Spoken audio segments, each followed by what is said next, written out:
សួស្តីអ្នកទាំងអស់គ្នាមុននេះយើងបានស្វែងយល់ពីការ deactivate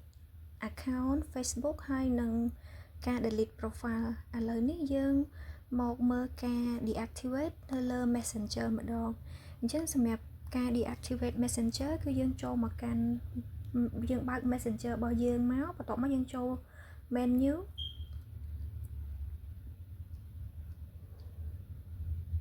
យើងចូល settings យើង scroll មកខាងក្រោមមកយើងយកពាក្យថា account center យើងយកពាក្យថា personal details យើងយក account ownership យើងយក deactivation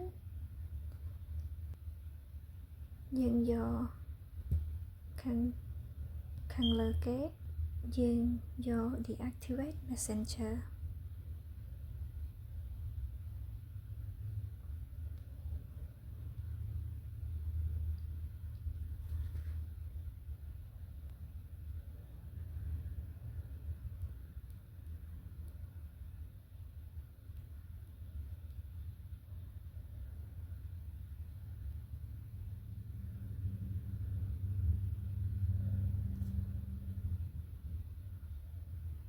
ចឹងយើង click deactivate នេះមកមានន័យថា